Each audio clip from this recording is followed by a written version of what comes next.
Muito bem, vamos lá. Nós estamos então no nosso livro Plantão de Respostas, o livro que é a transcrição do segundo Pinga-Fogo, que aconteceu no dia 23 de dezembro de 1971.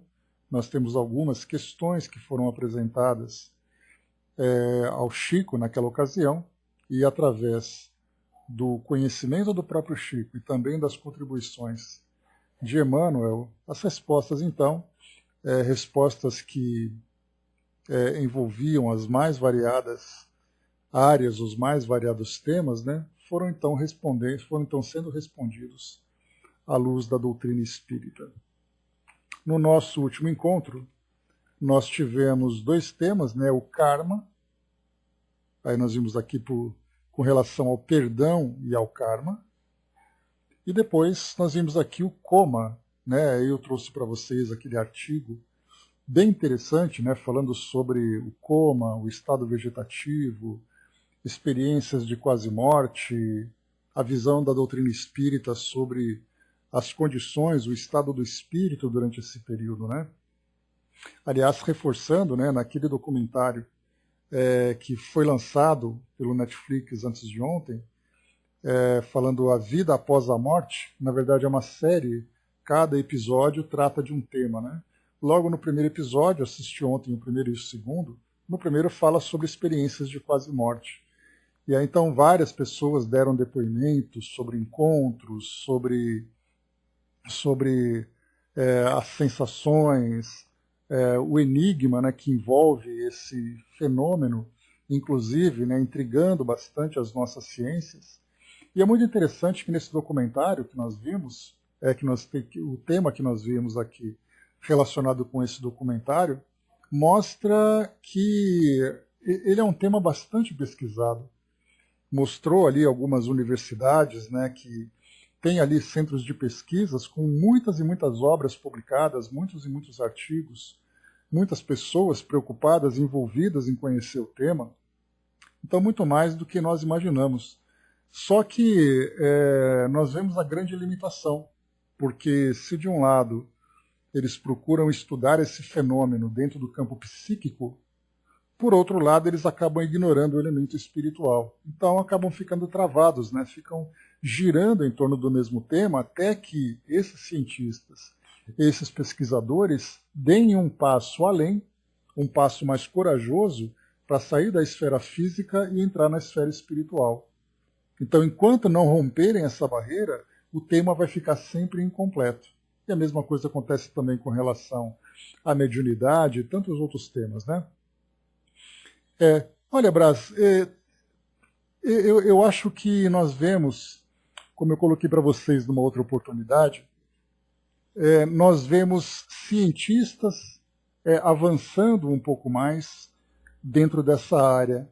Vemos cientistas, mas nós não vemos ainda a ciência como instituição. Então, foi o caso que eu li para vocês no artigo daquele médico, daquele neurocirurgião que também passou por esse trauma e depois vivenciou contando a sua história. Nesse documentário, Vida Após a Morte, uma médica que também era neurocirurgiã, também viveu essa experiência, ficando 15 minutos afogada e depois voltou sem nenhuma sequela e contando histórias importantes, né, situações importantes que ela vivenciou. Então, esses cientistas, né, essas pessoas envolvidas com a ciência mudaram suas concepções. Mas isso não significa que a ciência como um todo admita tudo isso, porque são vários ainda os argumentos que são apresentados para justificar, né? Desde uma falta de oxigenação, desde as medicações que são injetadas no paciente provocando, né, esse estado psicodélico, digamos assim, porque parece realmente algo psicodélico. Muitas luzes, muitas imagens, então é uma coisa assim que é difícil definir. E o mais curioso é que nesse documentário, os produtores dos documentários, né, criaram efeitos especiais, mostrando imagens, mostrando luzes, gráficos, né? Então sem dúvida nenhuma, bem bonito, mas certamente muito distante da realidade que as pessoas viveram, porque elas tentavam descrever, e esses técnicos, né, de audiovisual procuravam criar alguma coisa parecida, mas certamente bastante distante. Então coincidiu da gente falar desse tema e ao mesmo tempo ser lançado um documentário em que um dos episódios falava sobre ele, de uma forma bem detalhada. Isso é bastante curioso, né? O atavismo religioso está perdendo força, né, das contestações. Sim, é uma tendência, né, quando a razão começa a se fazer mais presente, né, as crenças cegas começam a sofrer grandes abalos. Mas muito bem, esses foram os temas que nós vimos no encontro passado, e agora a gente começa com o tema comportamento. Vamos a ele. Nós tivemos aqui então nós temos a pergunta: como devemos agir para não pecarmos por omissão ou intromissão, não sendo nem comodista e nem inconvenientes a ponto de interferirmos no livre-arbítrio das pessoas? Então, certamente aqui foi uma pergunta de cunho bastante pessoal, e não de um cunho mais social, cultural, ou filosófico, ou científico, né?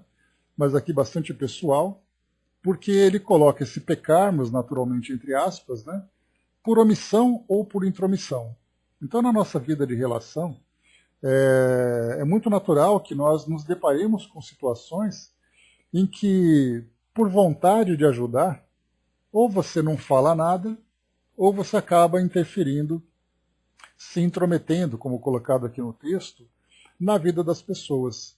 Então, como é que a gente pode considerar essa omissão ou essa intromissão ou atitudes dessa natureza que não se configurem como um erro, como esse pecado que é colocado para nós, né? A gente só deve dar o cobertor se nos pedirem ajuda. Esse é um detalhe, Chaconete, porque nós temos um limite. Muitas vezes a pessoa não pede, mas mesmo assim ela necessita. E a questão é, como é que nós vamos saber o momento de agir? Né, a gente já falou sobre isso, né? Até aquela história, né, Brás, que a gente já conversou, de grupos de pessoas que fazem trabalhos de acolhimento, né, a pessoas em condições de rua, em condições de abandono. Então, num dia de frio, você vê uma pessoa deitada embaixo de uma marquise, em cima de um papelão, e você tem um cobertor na mão. Você não vai dar o cobertor a ela, cobertor agora literalmente, né, porque ela não pediu, né? Então, aí a gente já chegou até naquele ponto em que acho que foi o Raul Teixeira que contou essa história, que ele perguntou, né, como é que a gente deve agir nesses casos, né? Porque foi lá e entregou o cobertor para a pessoa, e quando você entregou, você acordou a pessoa, olha, eu estou aqui te trazendo esse cobertor. E a pessoa acordou toda irritada, toda aborrecida porque foi incomodada, e isso gerou naquele assistente, naquele voluntário, né, um constrangimento. Ele falou, poxa, eu estou ajudando essa pessoa e ela briga comigo desse jeito, né? Aí a orientação foi, né, mas por que você apenas não deixou o cobertor e foi embora? Porque muitas vezes você quer entregar o cobertor esperando aquele retorno, olha, muito obrigado, você foi muito gentil, que Deus te abençoe, mas não, né, a gente poderia simplesmente entregar aquele produto e deixar ali. Então, há situações na nossa vida, nesse caso é uma situação de assistência social, mas a gente vai encontrar muitas vezes isso dentro da nossa casa, alguém precisando de ajuda, alguém precisando de uma palavra amiga, alguém que precisa de uma orientação, de uma chamada de atenção para que ela mude de atitude. Qual vai ser exatamente ali o momento em que nós devemos ou não fazer isso?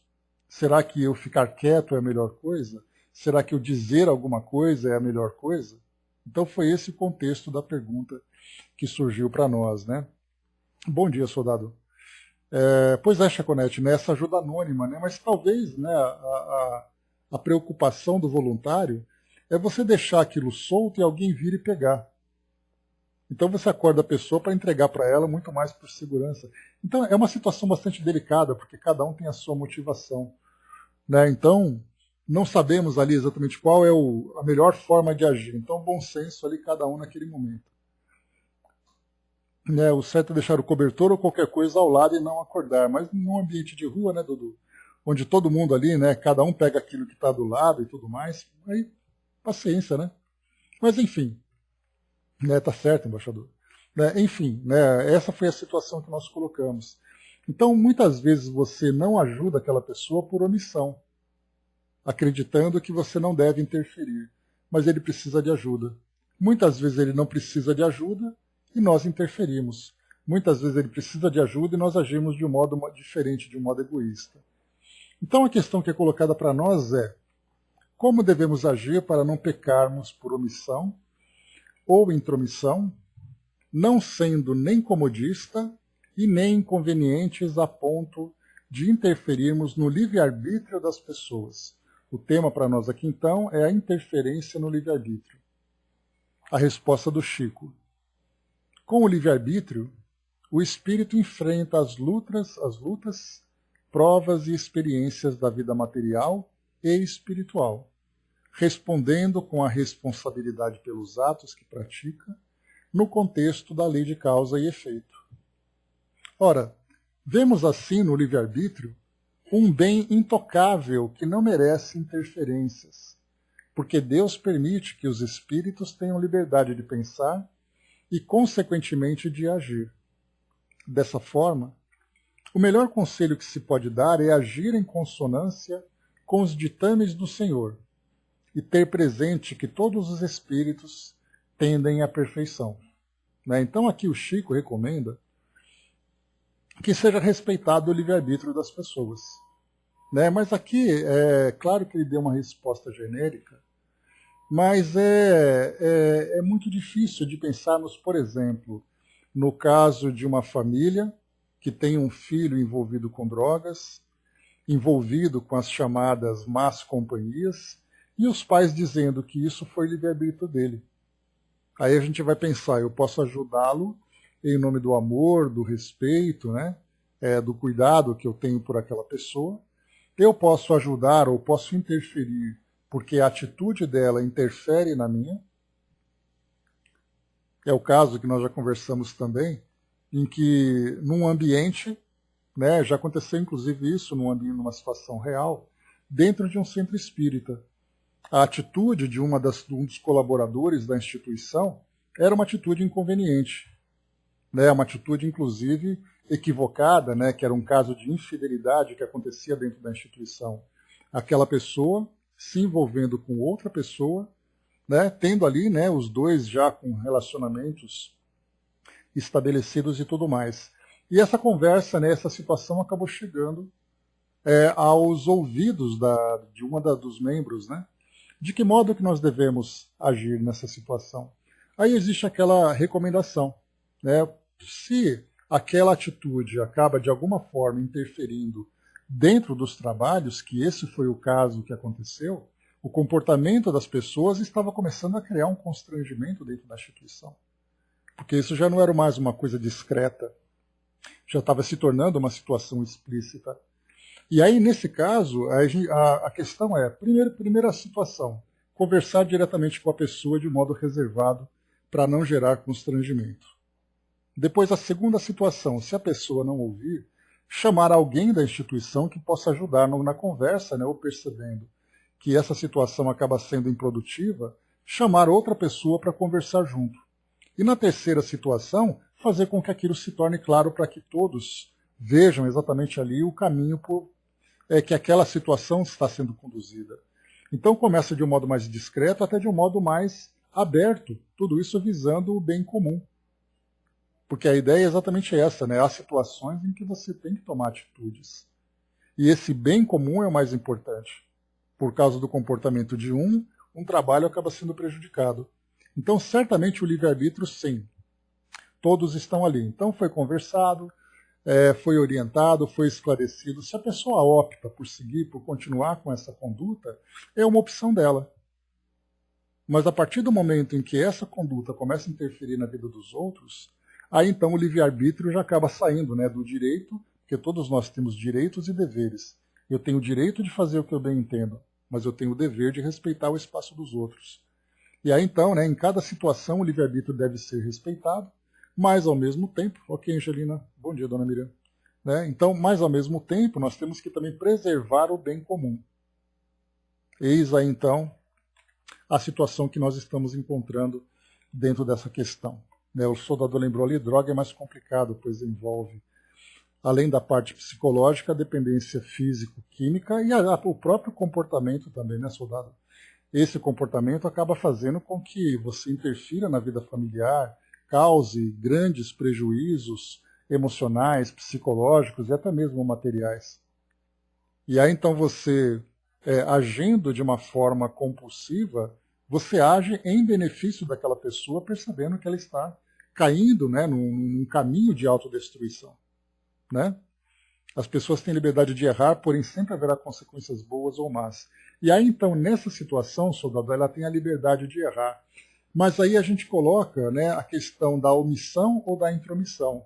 Muitas vezes se observa uma situação em que ela sofrerá consequências, que você poderia ali agir de alguma forma, e acabou não agindo. Então a pergunta foi colocada exatamente nesse sentido.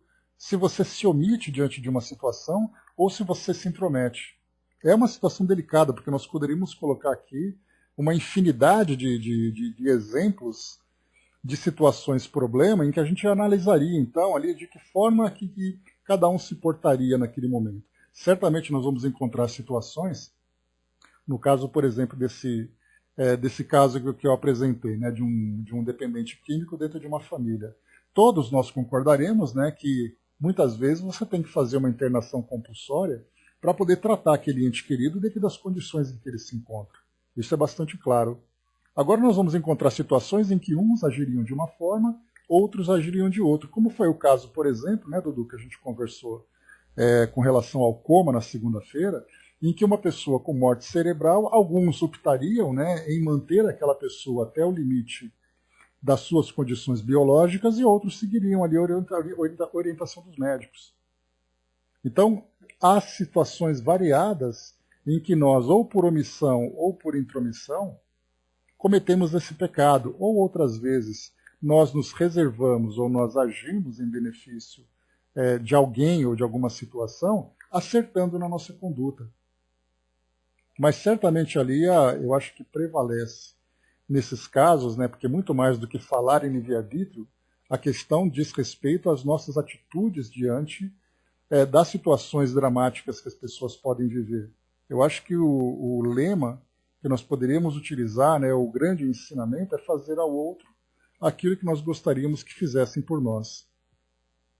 Muitas vezes eu me encontro tão envolvido numa situação que eu acabo me tornando incapaz de agir em meu próprio benefício. E aí então outra pessoa poderia me ajudar. Então esse fazer ao outro se eu estivesse naquela situação, eu gostaria que alguém me ajudasse? E aí então a gente vai analisando dentro do bom senso. Não existe uma resposta pronta para isso, como eu comentei com vocês. Né? A Chaconete lembrou, né, meu direito termina quando começa o do outro, né? Meio assim, pois é. E aí então a gente lembra, né, tanto o outro tem direito, como tem deveres. Eu também tenho direito, mas eu também tenho dever. Por isso então ali nessa balança, para encontrar o equilíbrio, a gente sempre vai pensar no bom senso e todas as nossas atitudes. Como o Chico coloca aqui nessa segunda parte da resposta, o melhor conselho que se pode dar é agir em consonância com os ditames do Senhor e ter presente que todos os espíritos tendem para a perfeição. Então aqui esses ditames seriam exatamente ali, né, a lei do amor, a lei da caridade, enfim, agir da melhor forma em benefício de todos. Angelina coloca, né, o Evangelho diz, né, se prejudica várias pessoas, devemos interferir. Né, o próprio Evangelho segundo o Espiritismo traz para nós esse ensinamento. Inclusive foi uma pergunta feita, se não me engano, a Santo Agostinho, e se por acaso tal situação estiver acontecendo, nós devemos agir.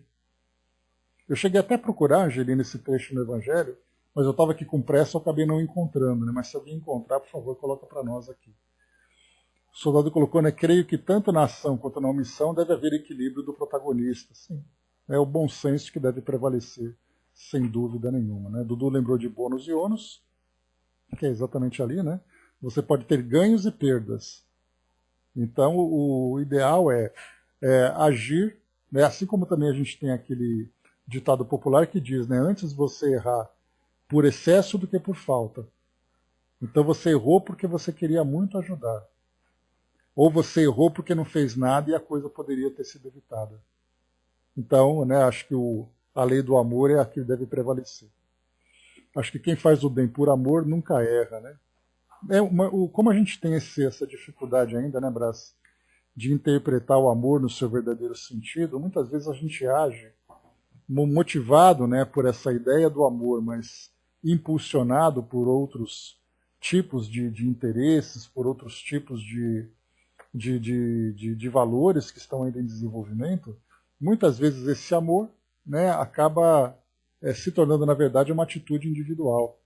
Mas cada um ali, né, vai saber analisar. Se nos encontramos desequilibrados, às vezes a omissão é o melhor, né? Cada caso é único, né? Então esse é o caminho. Eu acho que o Chico ele deu essa resposta bem simplesinha, porque realmente não é uma pergunta de grande cunho filosófico, né? Porque não dá para você simplesmente não faça nada e deixa cada um livre para escolher o que decide. A vida de relação, né? A vida em que nós nos juntamos, né? Em famílias, em comunidades, em sociedade, ela tem exatamente esse objetivo, através do intercâmbio de experiências, né? A minha ação repercutir na vida do outro, isso faz parte desse aprendizado para todos nós. Por isso a vida em sociedade faz parte desse processo evolutivo e por isso nós reencarnamos dentro de um grupo social que vai, de alguma forma, né, trazer para nós ali os seus benefícios, né, para o nosso aprendizado. Mas vamos lá, vamos em frente então. Essa aqui foi uma resposta bem diferente do cunho geral que o Chico tem respondido. Agora nós vamos entrar aqui em no mesmo tema, mas são duas perguntas. Por isso, então, condições do planeta 1 e condições do planeta 2. A gente vai depois aprofundar um pouquinho esses temas dentro do Evangelho segundo o Espiritismo, que eu já separei aqui para nós, para facilitar o nosso aprendizado. Mas então, condições do planeta. A primeira questão. O que a doutrina espírita pode dizer a respeito do fim dos tempos? Isto é, como ocorrerá a transformação do planeta em planeta de provas e expiações para o de regeneração? Então isso foi em 71. Lembrando, né, que esse pinga-fogo, o segundo pinga-fogo de dezembro de 71, já trazia algumas das ideias que foram apresentadas no pinga-fogo de julho, no primeiro pinga-fogo.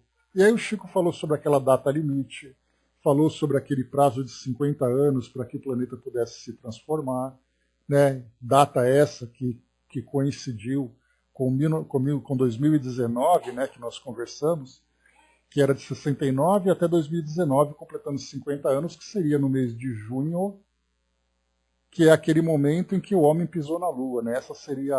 Esse seria o grande marco e essa seria a data limite. Então, a partir dessa ideia, essa pergunta também chegou para nós a respeito do fim dos tempos. Mudança de provas e expiações para regeneração. Então a pergunta é, como ocorrerá essa transformação? A resposta, através da busca da espiritualização, superação das dores e construção de uma nova sociedade. A humanidade caminha para a regeneração das consciências. Eu acho que esse termo, regeneração das consciências, é um termo que a gente deve guardar, porque quando se fala em mundo de regeneração, mas mundo de regeneração do que exatamente? O que vai ser regenerado para que esse mundo possa se transformar? E esse termo que é colocado para nós, regeneração das consciências, eu acho que é o mais profundo e o mais preciso, porque a partir de uma consciência regenerada, tudo aquilo que vem como consequência das atitudes de um indivíduo já regenerado vai se transformar. Então nós não vamos regenerar sociedades, nós não vamos regenerar o meio ambiente, nós não vamos regenerar as relações, nós vamos regenerar as consciências, porque a partir dessas consciências regeneradas, a sociedade se transformará, o meio ambiente será regenerado, o mundo vai acabar com todos esses conflitos a partir do elemento essencial, que é cada indivíduo, que é a sua própria consciência. Então esse é o ponto fundamental. E depois o Chico traz para nós aqui uma continuação dessa resposta, que ele diz assim: Emmanuel afirma que a Terra será um mundo regenerado por volta de 2057. Cabe a cada um longa e árdua tarefa de ascensão. Trabalho e amor ao próximo com Jesus, Este é o caminho. Então a gente lembra que quando se coloca datas, né, datas que são referências, isso gera para nós uma certa dúvida. Dizer, por exemplo, que por volta de 2057, então a gente pode colocar que nós estamos em 2021, nós teremos ali aproximadamente 40 anos de tempo. Nesse 40 anos nós temos ali mais 2 gerações.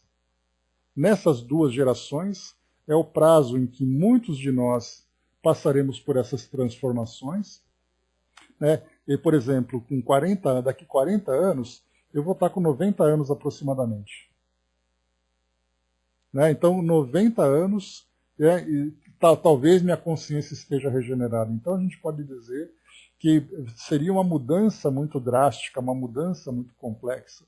Então, eu prefiro não colocar prazos. Né? A gente já até brincou aqui outras vezes, que sendo bastante otimista, a gente colocaria pelo menos mais umas 2 ou 3 gerações para que essas transformações comecem a ser notadas. Então, essa regeneração de consciências. Então, quando a gente olha para a nossa sociedade hoje, para quem acompanhou os telejornais ontem, viu ali, né, a grande turbulência que aconteceu nos Estados Unidos, nós temos acompanhado, né, essa grande turbulência que acontece aqui no nosso país. Vemos também turbulências em outras nações, em outras comunidades, pelas mais variadas causas, seja ali por conflitos bélicos, seja por conflitos econômicos, seja por causa de pandemia. Né? Então eu vejo 40 anos como um tempo ainda muito pequeno diante das tão drásticas mudanças que nós precisamos empreender. A Didima colocou para nós, né? Deixa eu ver aqui. Exatamente, Didima, obrigado, esse aí mesmo, né? Então, capítulo 10, itens 19 a 21, especificamente o item 21. São Luís diz, né? Se podem acarretar prejuízo a terceiros, deve-se preferir o interesse do maior número ao interesse de um só. Né? Então, essa citação que eu estava querendo lembrar do Evangelho, né, que São Luís traz, então, esse esclarecimento. Porque se nós deixarmos cada um de acordo com o seu livre-arbítrio, nós entraremos no caos. Tanto é assim que nós temos a própria legislação terrena que priva o indivíduo da sua liberdade de acordo com o comportamento que ele tem. Então, dentro do campo moral, nós temos sempre prevalecer o bem maior do que o bem individual. E as nossas leis morais, como também as nossas próprias leis materiais, leis humanas, tendem para esse caminho. O indivíduo que agride a sociedade, ele é retirado, ele é excluído da sociedade, ou fica ali, né, com a sua liberdade restrita, exatamente para que ele não possa trazer esse prejuízo. Mas aí a gente vai lembrar sempre, né, que a ideia não é a punição, a ideia é sempre a educação. Então, uma orientação que é transmitida, um comentário que é feito, né, um esclarecimento que é levado, visa exatamente essa ideia de educar o indivíduo, ajudar o indivíduo no seu esclarecimento. E não simplesmente imaginar, né, que basta você excluir que já é o suficiente. A própria exclusão já mostra, né, a incapacidade que nós temos de exercer o amor e a caridade no seu sentido mais profundo. Então, voltando aqui para nós, né, para a resposta do Chico, então ele coloca aqui, né, que a busca da espiritualização, a superação das dores e a construção de uma nova sociedade. Aí de que forma que nós vamos nos espiritualizar? Através das mudanças, das transformações que as escolas tradicionais precisam e estão vivenciando. Nós lembramos que, por exemplo, né, as diversas religiões, de um modo geral, passaram por transformações significativas, né, nessas últimas décadas. Aquele católico, por exemplo, do início do século XX, é muito diferente do católico do século XXI. O evangélico, o muçulmano, o judeu, muitas vezes ali privando pelas suas tradições, mas o próprio comportamento dentro da sociedade acaba também influenciando dentro das próprias religiões. Basta a gente lembrar, por exemplo, né, que dentro de um dogma, dentro de uma religião que diz assim que você não pode mais se casar com outra pessoa a partir do momento em que você se casa dentro da igreja, Hoje as pessoas então estão optando em deixar a igreja para poder casar de novo. E aí então já vem ali outros comentários, outras ideias, permitindo novas relações e tudo mais, né? Então, são vários comportamentos que vão sendo alterados a partir da mudança da sociedade. Então, a sociedade também influencia as religiões. Até porque se as religiões não se transformarem aceitando essas mudanças, elas tendem a desaparecer. Salvo aquelas que são mais ortodoxas. Porque essas religiões influenciam diretamente na sociedade. É o caso, por exemplo, né, de países que têm governos teocráticos, em que a liderança e os códigos civis são lideranças religiosas e são códigos religiosos. E aí então nós vemos assim que a sociedade vive rigidamente aqueles códigos, muito mais por ameaça do que por vontade, que se você deixar de cumprir, você pode passar por determinadas punições. Mas a gente vê, de um modo geral, no mundo todo, as religiões passando também por essas mudanças. Até porque a gente vê que aqueles que vão sucedendo os líderes, né, você vai mudando as lideranças, e os novos líderes são esses novos líderes que saem da própria sociedade. Então a sociedade muda o seu pensamento, o indivíduo que faz parte dessa sociedade vai para a liderança de uma religião e ele leva consigo também essas novas ideias. Então as religiões estão se transformando. Muitas vezes, né, tendo ali um caso ou outro em que uma mudança se torna equivocada, depois com o tempo ela volta para o seu curso natural. Mas essa espiritualização, nós saímos então da questão da religião e entramos no campo da religiosidade. A religião são dogmas, regras, práticas. A religiosidade é o modo como o homem se relaciona com o divino, né, com o espiritual. Então essa relação certamente vai se modificando. Essa superação das dores, essa superação das dores, nós vemos na própria doutrina espírita que traz para nós o entendimento do Consolador prometido. E o que é esse Consolador prometido? É mostrar exatamente qual é a causa das dores, a importância de compreender os desafios que são apresentados, compreender a sua própria imortalidade. E isso vem através do esclarecimento. E essa construção de uma nova sociedade é exatamente as modificações tão necessárias que nós encontramos. E essa construção de uma nova sociedade, a gente vai exatamente ao encontro daquela passagem da lei do progresso, lá no Livro dos Espíritos, que é perguntado, né, de que forma que o Espiritismo pode contribuir. Aí levando o esclarecimento para as pessoas para que elas possam entender o real sentido de estarem encarnadas, então entender que são espíritos imortais, entender a lei de causa e efeito. Isso tudo modifica as instituições e, por consequência, modifica a própria sociedade. Né? Então, esse conhecimento espiritual, principalmente, ele é o grande libertador. Então, isso virá com o tempo. Então, através dessas mudanças, a humanidade caminha para a regeneração das consciências. Com relação a essa data, né, eu não tenho nada a dizer. Aí cada um, então, vai analisando ali, né, se esse tempo é o ideal. Eu vejo ainda muita coisa para se transformar.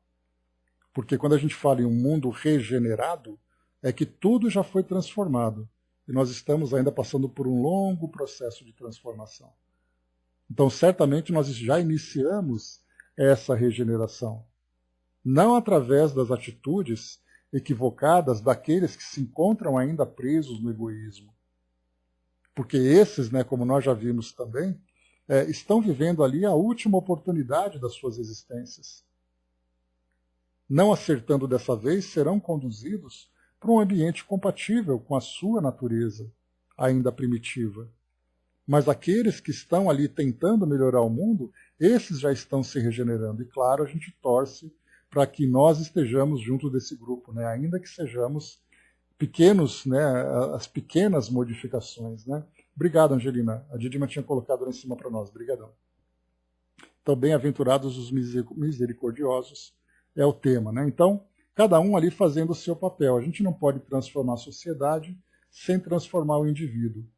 E no que diz respeito a nós, a nossa transformação íntima é ali o ponto inicial. Depois, através das nossas influências, mas principalmente através dos nossos exemplos, nós somos capazes de mudar o ambiente onde nós nos encontramos. Então, trabalho e amor ao próximo. Este é o caminho. Então, trabalhemos e vivenciemos esse amor ao próximo através dessa caridade ampla que nós estamos aprendendo, né? Aprendendo a praticar e a vivenciar. Deixa eu ver aqui rapidamente. Dudu colocou também, né? Acho 2057 pouco tempo, né? Acho que regenerado põe 100 anos para cima, eu também acho. A gente já comentava assim, meio chutando, né? Que 300 anos talvez, e isso demandaria mais ou menos 4, 5 gerações para que essas mudanças começassem mesmo a ser notadas no mundo. E que nós não tivéssemos, né, uma pandemia tão agressiva. E está certo, né? Inclusive lembrando, né, que quando se fala nesse período tão curto de 40 anos para regenerar o nosso planeta, é claro que nós encontraremos também mecanismos para impulsionar essa mudança. E esse momento que nós estamos testemunhando agora, assim como também lá no próprio início do século XX, com gripe espanhola, com 2 grandes guerras mundiais, né, a Primeira Guerra ali de 1914 a 1918, depois a Segunda Guerra, de 1939 a 1945, tivemos 2 grandes pandemias, né? A primeira pandemia no passado e essa agora presente, são mecanismos de transformação. Então isso vai impulsionar, ainda assim, né, nós teremos um longo tempo pela frente. Vamos ver o que nós vamos colher. Né? Lá no nosso grupo do WhatsApp, eu coloquei para vocês, né, na verdade a Marion colocou aquela mensagem de Ismael. Se vocês não tiveram oportunidade de ouvir ou assistir, por favor, façam isso. Que é bem interessante, bastante válido ver aquilo que Ismael trouxe através de Divaldo. Né? Então foi no dia 1º de janeiro, quando Divaldo recebeu essa psicografia, e aí então a Mansão do Caminho acabou publicando através daquele vídeo. E ele fala muito sobre isso. Ele fala de países doentes, ele fala de comunidades doentes. Fala muito forte com relação aos líderes, mostrando que os líderes que estão utilizando esse momento para poder alimentar o seu egoísmo, o seu interesse pessoal, o seu interesse de poder, responderão por isso. Então assistam para a gente poder perceber que esse processo de mudança para a regeneração é algo que vem acontecendo nos mais variados campos, e nós vemos então ali a própria espiritualidade também se fazendo presente aqui no nosso mundo, né, intervindo de forma bastante positivas de um lado, mas também ali de uma forma bastante dolorosa, principalmente permitindo tanto sofrimento, que não é o plano espiritual que vai interferir mudando nas necessidades do nosso mundo. Muitas vezes, né, se nós não mudamos pela dor, se não mudamos pelo amor virá então a dor, despertar a nossa consciência. Porque a consciência regenerada é a consciência desperta. E muitas vezes para despertar uma consciência é preciso de uma grande chacoalhada. O soldado lembrou lá em cima, a pandemia mostra alguns pontos. Primeiro, tudo está interligado. Ações individuais afetam muito o coletivo, o isolamento social é necessário, não apenas em função da contaminação. Né? E nós temos um outro ponto também, soldado, para acrescentar nessa sua relação, que foi numa mensagem também do Espírito Ismael, que ele dizia assim, a pandemia, sendo generalizada, ela não tem ali um responsável. Você não pode acusar, por exemplo, como acontece numa guerra, que esse país agrediu aquele país. Isso aconteceu sem intenção. Isso aconteceu sem que ninguém estivesse ali com a intenção de prejudicar o outro, tanto que afetou o mundo todo. Então, quem que você vai culpar, quem que você vai punir por algo que está totalmente disperso dentro da nossa sociedade planetária? Então, essa é uma característica grande.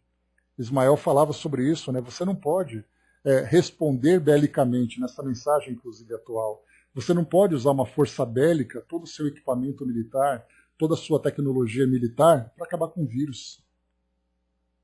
Será mesmo através do desenvolvimento da ciência, mas muito mais do que isso, da mudança de comportamento da sociedade. Então, esses são gatilhos que vão impulsionando a nossa sociedade a passar por essas transformações. Claro que, como nós vemos atualmente, ainda existe muita resistência, ainda existe muita dificuldade, mas a sociedade vai vendo dia após dia as consequências dessa imprevidência, dessa irresponsabilidade. Deixa eu ver aqui, a Angelina colocou para nós. O que aconteceu ontem nos Estados Unidos nos mostra que as pessoas ainda não estão preparadas para perder, né? Na verdade, nada mais é do que o egoísmo presente. E isso nós vemos em várias nações do mundo pelos mais variados motivos. Nós tivemos, por exemplo, manifestações na França e na Itália das pessoas se rebelando contra o uso de máscaras e isolamento social. Nós vemos no Brasil esse tipo de comportamento com essa taxa de mortalidade alta. Nós vimos de uma forma mais escandalosa nos Estados Unidos ontem, por causa dessa questão do egoísmo pelo poder. E aí a gente vai encontrando tudo isso disperso pelo mundo todo. E aí vem aquela frase que eu sempre gosto de trazer para vocês, né, que o destino conduz aquele que o aceita. Ou seja, quando a gente vai nesse processo de mudança para o mundo de provas e expiações, para o mundo de regeneração, aqueles que estão dispostos a aceitar essa mudança serão naturalmente conduzidos pela força das coisas. Mas aqueles que resistem, e aí então vem a segunda parte, né, é que o destino conduz aquele que o aceita e arrasta aquele que o nega. Esse arrastamento vai ser exatamente naquela passagem clássica do Evangelho, né, que fala para nós sobre o choro e ranger de dentes. E não apenas aqui no nosso mundo, em que nós vemos as pessoas sofrendo pela perda de entes queridos, sofrendo perdas materiais, sofrendo ali por ver ali os seus interesses não sendo satisfeitos. Mas depois no plano espiritual, quando vier ali, como nós estudamos ontem, né, a forma como os espíritos se comunicam, e nós vemos as imagens que são projetadas, a forma como as nossas ideias são irradiadas em torno de nós, esses responsáveis por todos esses transtornos responderão por isso. Alguns terão condições de reencarnarem de um modo mais educativo, portanto mais doloroso ainda, e outros nem condições de reencarnar aqui no nosso mundo terão. Terão que reencarnar num outro mundo mais primitivo, mais agressivo, para que eles possam despertar a consciência através de uma agressividade, muitas vezes, muito mais intensa do que aquela que eles promoveram. É aí então que o processo de mudança vai acontecendo. Será que essas pessoas são sociopatas, né? Quando a gente fala em sociopatia, é claro que a gente tende, né, a sempre pensar num diagnóstico médico. Mas quando a gente fala num sociopata, é aquele que vive aquela incapacidade de se relacionar socialmente. E isso não significa necessariamente um diagnóstico psiquiátrico. Vê-se pelo comportamento das pessoas. Assim como temos, por exemplo, né, o chamado crime de colarinho branco, que é aquele, dentro do seu estilo, dentro de uma boa vestimenta, ele comete crimes tão agressivos quanto aquele que assalta a mão armada. Muitas vezes, dentro dessa sociopatia, você tem pessoas bem vestidas, bem posicionadas, que se comportam dessa mesma forma. Então não é apenas um indivíduo que tem uma incapacidade de conviver com o seu semelhante, e ele então se torna ali, né, um violento, um criminoso. Muitas vezes você tem um sociopata em posição de poder, que visa apenas seu interesse sem pensar no bem comum. Ou muitas vezes, pensando nesse bem comum, mas tentando agir do seu próprio jeito, acaba cometendo ali um erro maior do que o acerto, ou seja, o prejuízo acaba sendo maior do que o benefício que ele deseja causar. Mas aí a gente está divagando aqui dentro da filosofia, né? Soldado colocou para nós, né, a sociopatia estimada em torno de 4% da população, de acordo com a medicina, né? Pois é, nesse caso, a sociopatia clínica. Mas a gente coloca, né, soldados, aqueles, podemos dizer assim, uma expressão nova, a sociopatia branda, em que muitas vezes nós nos encontramos nessa condição de sociopatia, e aí se a gente colocar nessa branda, você sai de 4% e vai para 50% fácil. Porque se você vive o próprio egoísmo, nós podemos colocar assim de uma forma mais filosófica, o egoísmo é uma sociopatia. Porque o egoísmo visa o seu próprio interesse. Mas como você pode visar o seu interesse se você vive em comunidade? Isso não é um desvio de virtudes, um desvio de valores do indivíduo em pensar apenas em si mesmo, sabendo que ele vai sacrificar as pessoas para se beneficiar, e ele vai, então, muitas vezes exigir das pessoas uma mudança de comportamento ou um tipo de conduta para poder atender os seus próprios interesses? Não seria uma sociopatia moral em vez de psiquiátrica? E aí nós vemos isso no planeta. Então Ismael ele coloca para nós, né, que uma nação doente é aquela em que, no caso da pandemia, né, muitas pessoas estão desencarnando, muitas pessoas estão adoecendo, portanto é uma sociedade doente. Mas dentro do campo moral, nós vemos o nosso planeta adoecido nesse momento. E alguns desses doentes estão indo para a UTI, alguns desses doentes estão sendo expurgados para mundos compatíveis, outros estão em casa tomando comprimido. E aí, mais uma vez, nós esperamos estar, pelo menos, nesses doentes bem brandos, bem tranquilos, que rapidamente a gente se recupera, porque nós, pelo menos, embora ainda alimentemos esse sentimento de individualidade, de egoísmo, nós, pelo menos, temos a vontade de acertar. Então isso já mostra, pelo menos, uma tendência positiva, de aceitar essas novas ideias, de aceitar a mudança de comportamento, né? Então, aceitar é uma coisa, conseguir mudar é outra. Mas aí vai de acordo com a dificuldade de cada um. Mas a vontade de acertar é aquilo que, como isso pode se desenvolver quando se fala em condições do planeta e o despertar de cada consciência. Passando para o próximo item, aí nós temos aqui, a Angelina colocou, né, sempre, deixa eu ver aqui, sempre quando observo eu vejo algo estranho neles, né? Pois é, como mudança de comportamento mesmo. O soldado lembrou, existe uma projeção estimada de que a pandemia dure mais 2 anos aproximadamente. Não duvido não, viu, soldado? Porque quando a gente fala em vacinação e tudo mais, a gente está apostando. Na verdade, é uma aposta para que esse tratamento dê certo. Mas daqui uns 2 anos a gente vai ver exatamente qual vai ser o resultado de tudo isso.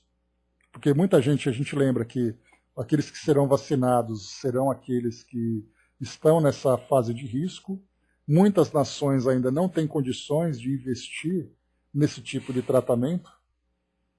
Existe ainda essa disputa de poder, esse conflito dentro do mercado para saber qual que é a mais importante, qual é a mais poderosa.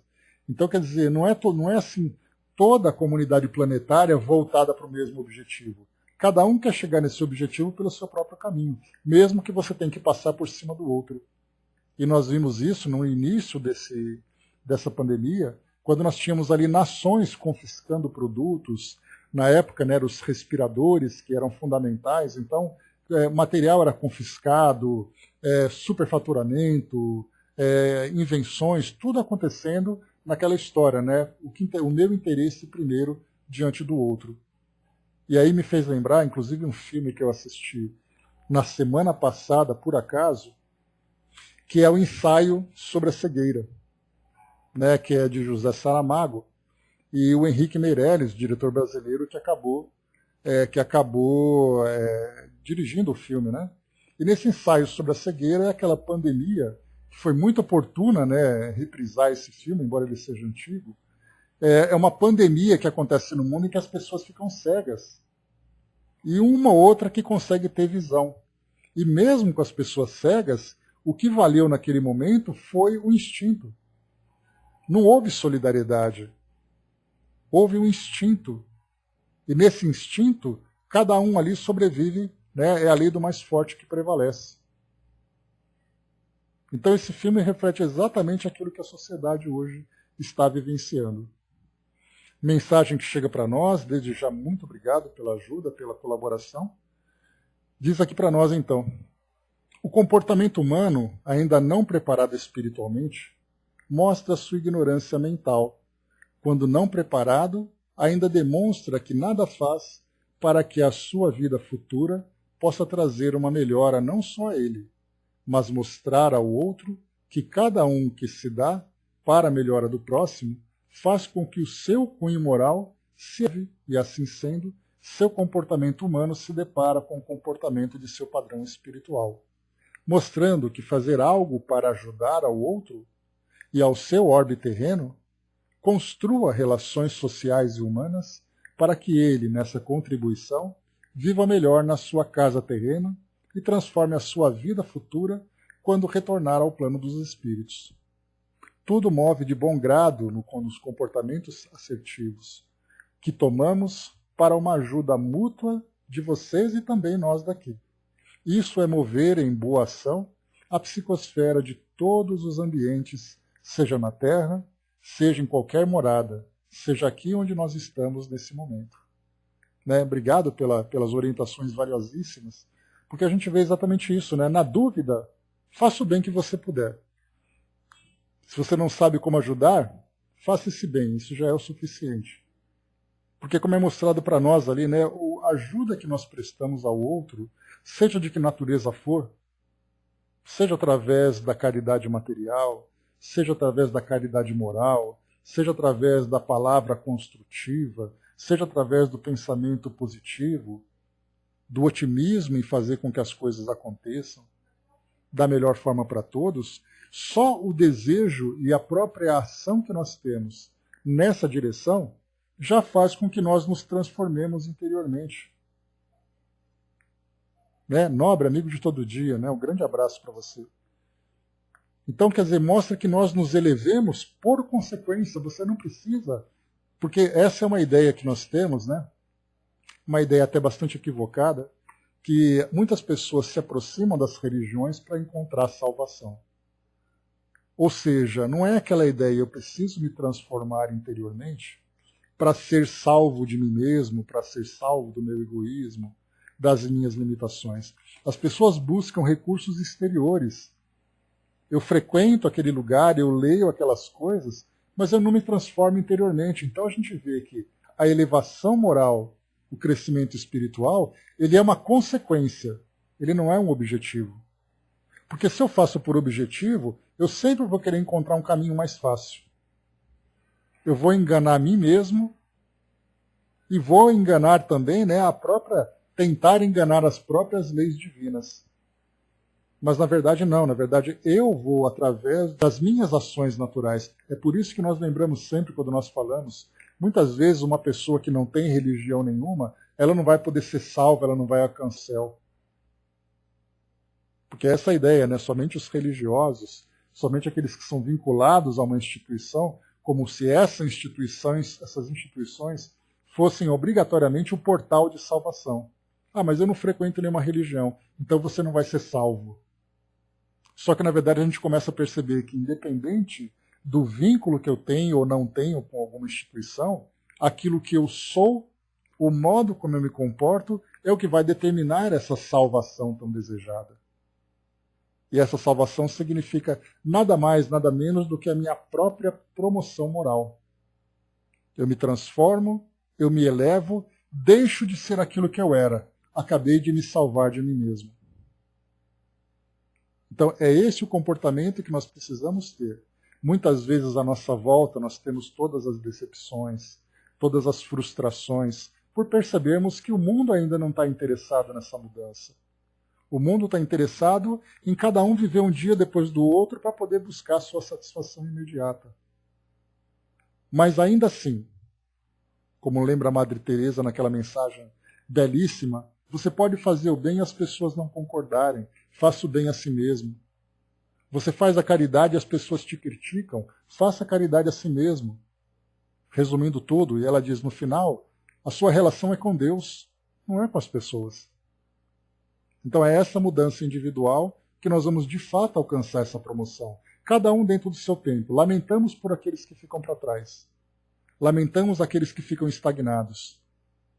Mas nós não podemos culpá-los pelo prejuízo que nós causamos ou pelo prejuízo que nós estejamos vivenciando. Então, façamos o melhor por nós, pelos outros e pelo mundo. O resto virá como consequência. Próxima questão aqui, para a gente poder finalizar, já chegando quase no finalzinho aqui do nosso estudo. Condições do planeta 2, é a segunda pergunta do Chico. A segunda pergunta levada ao Chico, né? Diz aqui para nós. Qual a classificação do planeta Terra na hierarquia espiritual, na hierarquia universal? É verdade que a humanidade se encontra ainda no estágio animal e não hominal? A resposta. Planeta de prova e expiação. Segundo, nesse caso, a pergunta, né? Qual a classificação dentro da hierarquia universal? Planeta de provas e expiação. Segundo Allan Kardec, a Terra deixará de ser um mundo de dor, de provas e expiações, para ser um mundo de regeneração, de reequilíbrio, de felicidade. Encontramo-nos em processo de evolução. Encarnado no corpo do homem, o espírito lhe traz o princípio intelectual e moral, que o torna superior aos animais. Purificando-se, o espírito se liberta pouco a pouco da influência da matéria. Sob essa influência, aproxima-se do bruto, mas não deixa de pertencer ao reino hominal. Isento dela, elevar-se-á à sua verdadeira destinação, ou seja, a de espírito puro. Então, quando se fala, aqui nessa pergunta, é verdade que a humanidade ainda se encontra no estágio animal? Claro que essa ideia do estágio animal ela é inspirada no comportamento da nossa sociedade nas guerras, em plena Guerra Fria, como nós lembramos, que era o contexto desse programa, em 71, estava ali em plena Guerra Fria, União Soviética e Estados Unidos disputando o poder através da produção de armas nucleares. Então a gente percebe que esse comportamento é um comportamento animal, no sentido figurado, naturalmente.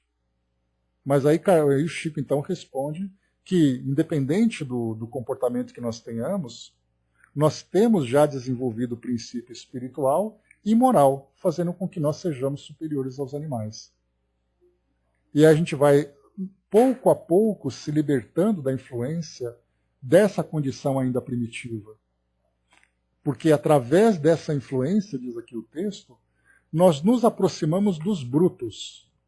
Mas mesmo sendo brutos, não nos deixa pertencer ao reino hominal.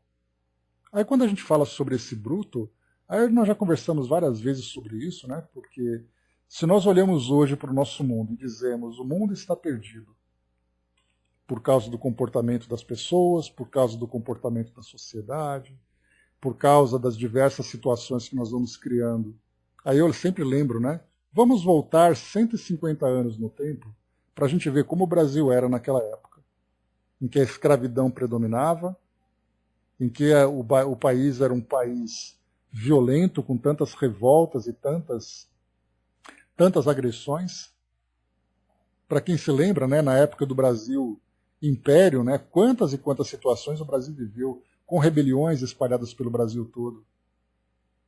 Era Sabinada, Cabanada, Farroupilha, depois nós tivemos revolução por causa da independência, tivemos ali a escravidão vinda depois com várias manifestações, e a gente está preocupado agora com questões políticas. Voltando 150 anos no tempo, nós teremos ali quase 200 anos uma Revolução Francesa, em que guilhotinas cortavam a cabeça das pessoas em praça pública. E as pessoas aplaudiam por isso. Guerras que aconteciam de reino contra reino por uma porção de terra em que as pessoas morriam por nada. Então, certamente, fazendo uma comparação histórica, porque é importantíssimo, se a gente quiser julgar o nosso contexto atual, que nós olhemos para trás, para ver exatamente quais foram as experiências que a humanidade vivenciou, e aí sim a gente vai ver como isso era embrutecido. Voltando 2000 anos no tempo, quando a gente lembra do Império Romano, com suas conquistas, com todas as barbaridades que aconteciam, e a palavra barbaridade vem dos bárbaros, que eram aqueles povos do norte da Europa que não eram submetidos ao poder romano. Como aquilo era banal, a vida não significava nada. Era pai matando filho por causa de traição, era nação contra nação, reino contra reino.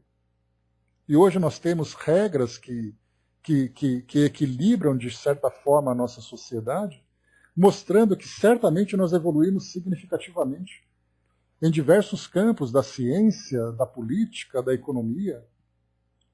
Evoluímos moralmente também, embora, claro, nós percebamos que ainda existe muito a se caminhar para poder se transformar, mas não se pode dizer que a nossa sociedade atual é uma sociedade bruta. Brutos eram aqueles que viviam no passado.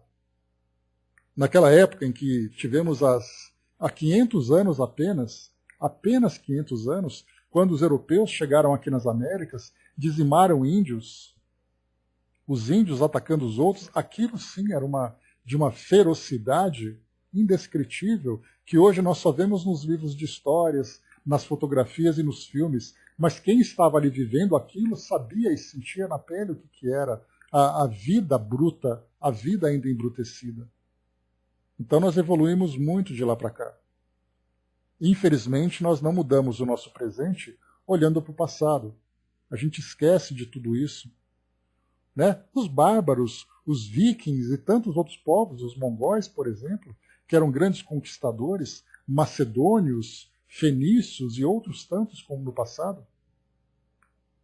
E a gente reclama, né? Nossa, hoje o mundo está perdido. Volta no tempo para ver se você tinha alguma esperança que o mundo conseguiria sobreviver daquela forma.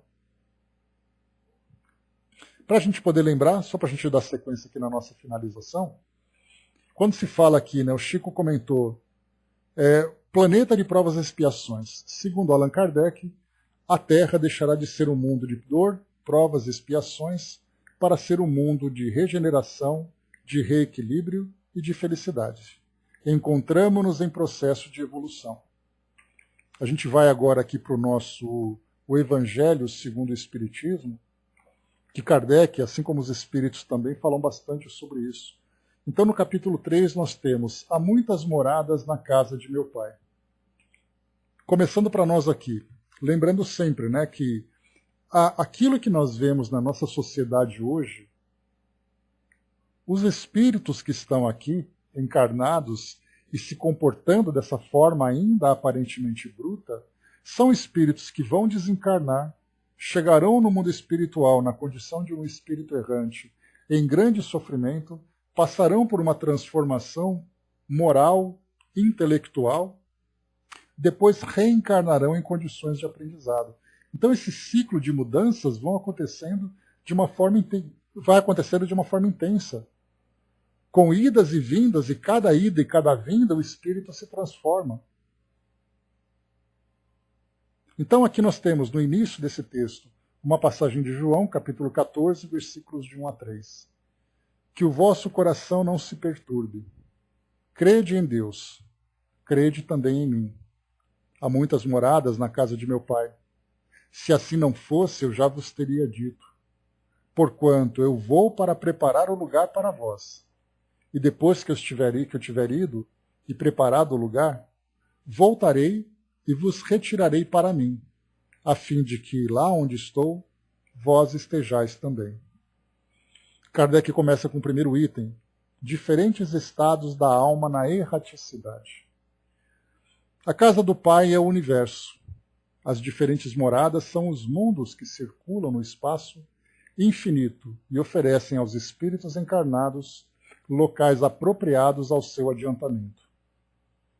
Independente da diversidade dos mundos, essas palavras também podem ser entendidas como o estado feliz ou infeliz do espírito na erraticidade. Segundo a situação do espírito, mais ou menos depurado e desprendido dos laços materiais, o meio onde ele se encontra, o aspecto das coisas, as sensações que experimenta e as percepções que possui variam ao infinito. Enquanto uns não se podem afastar do meio em que viveram, outros se elevam e percorrem o espaço e os mundos. Enquanto certos espíritos culpados ficam vagando nas trevas, os felizes usufruem de uma luz resplandecente e do sublime espetáculo do infinito. Enfim, enquanto o mal, perseguido pelos remorsos e pelo arrependimento, frequentemente sozinho, sem consolações, separado dos objetos de sua afeição, padece sob a pressão dos sofrimentos morais, o justo, reunido àqueles que ama, desfruta das doçuras de uma inefável felicidade. Portanto, ali também há várias moradas, ainda que não sejam circunscritas e nem localizadas. Então, o que Kardec diz para nós é que essas moradas não é apenas uma morada física onde esses espíritos habitam, é também uma morada interior, mais ou menos aquele conceito do céu e inferno que o Papa Bento XVI, assim como também, o Papa Francisco, como também o Papa João Paulo II, falava do céu e do inferno que habita dentro de cada um, e não um céu e um inferno geográfico. Então Kardec reforça também que a consciência de cada um também cria a sua própria morada, independente de onde ele esteja. Depois, aqui no próximo item, diferentes categorias de mundos habitados. Do ensino dado pelos espíritos, resulta que os diversos mundos estão em condições muito diferentes uns dos outros, quanto ao grau de adiantamento ou de inferioridade dos seus habitantes. Então lembremos, não são os mundos que são adiantados ou atrasados, são os habitantes que são já regenerados, já evoluídos ou ainda atrasados. Dentre esses mundos, existem aqueles cujos habitantes ainda são inferiores aos da Terra, física e moralmente. Outros estão no mesmo grau e outros lhes são mais ou menos superiores em todos os aspectos. Nos mundos inferiores, a existência é toda material.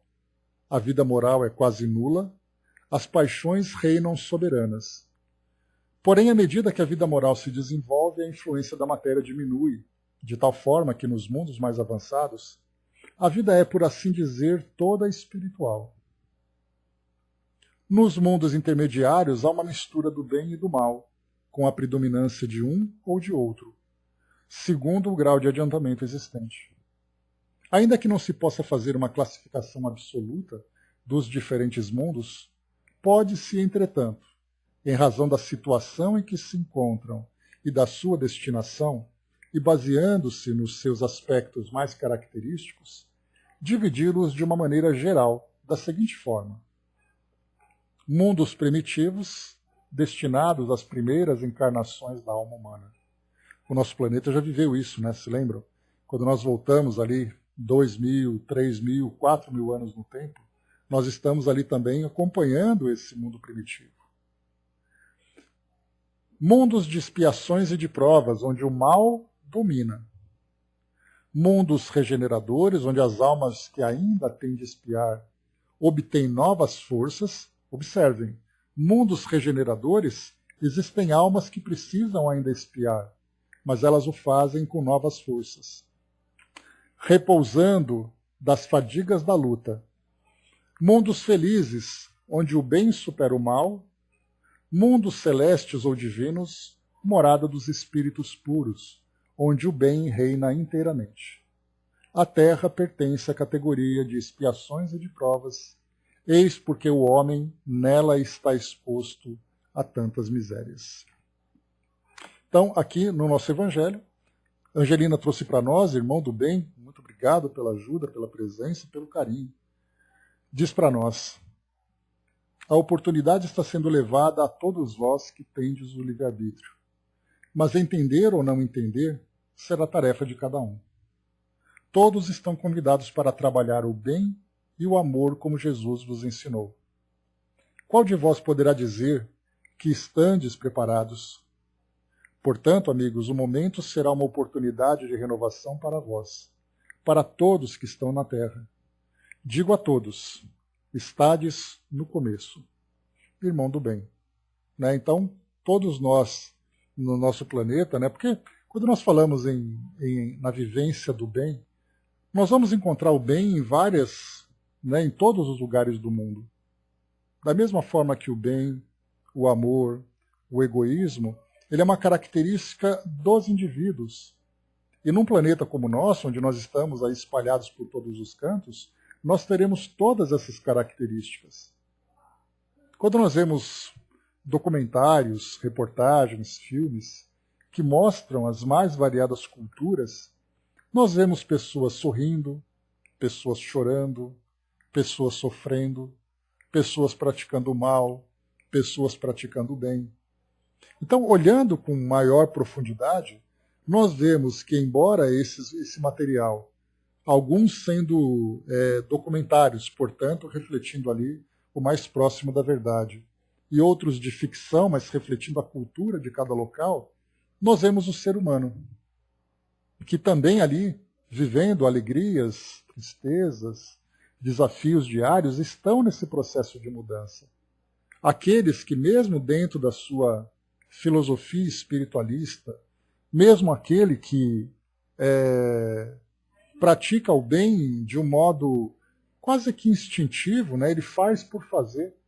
Ele não tem ali um propósito, ele não tem ali uma condição, ele simplesmente faz o bem. Então nós vemos que, de um modo geral, nós vemos que todos nós estamos tendo oportunidade de elevação.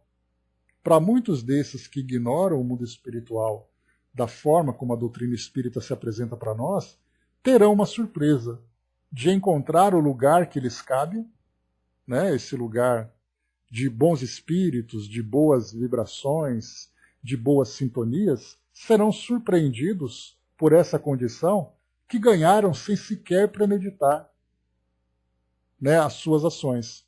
Outros, da mesma forma, ignorando o mundo espiritual na sua faixa de sofrimento, também serão surpreendidos.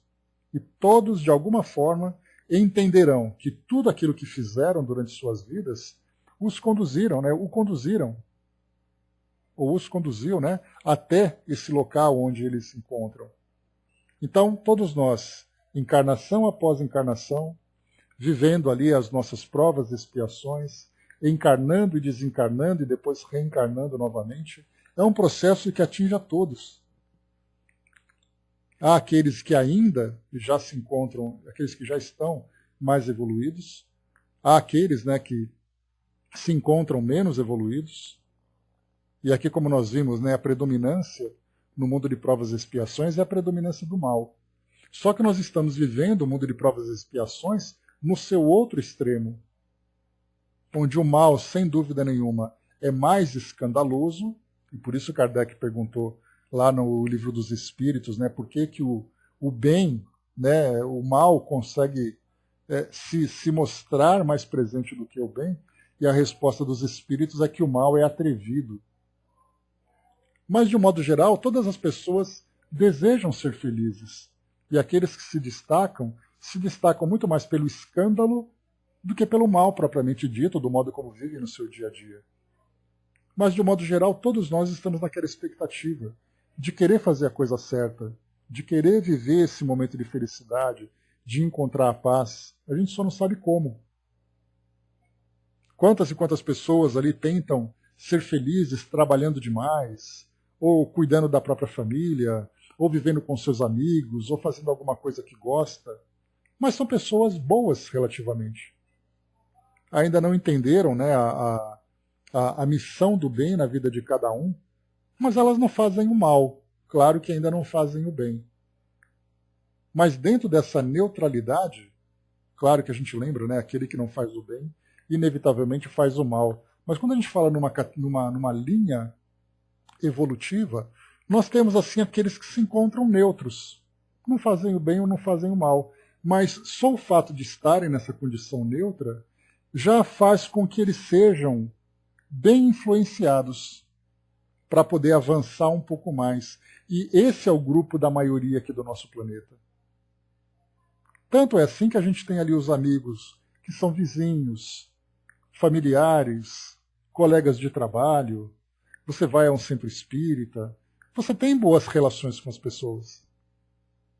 Nós não temos aquele medo generalizado de você desconfiar de tudo. Você desconfia quando você percebe alguém que traz para você alguma ameaça. Mas, de um modo geral, você tirando esse indivíduo, aquele outro indivíduo, você vive bem com as pessoas. Mesmo que não seja aquele amor fraterno, aquele amor caridoso, mas todas as pessoas vivem bem. Isso já mostra para nós uma condição positiva. E aí, então, todos nós estamos nesse processo de renovação.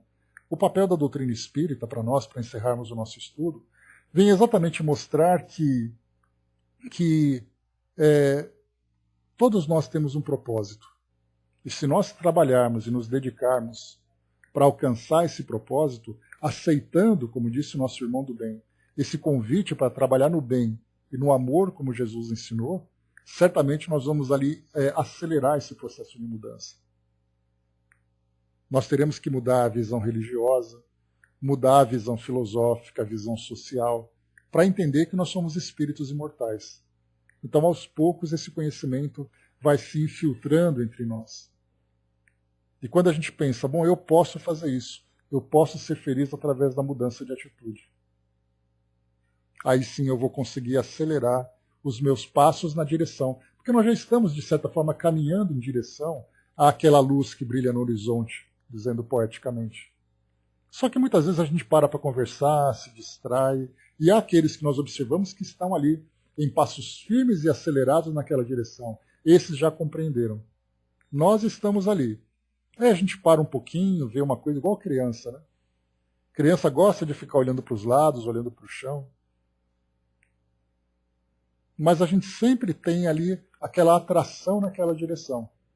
Se nós começarmos a prestar mais atenção e trabalharmos mais efetivamente para essa jornada que nós estamos empreendendo, certamente nós alcançaremos essa felicidade com mais rapidez.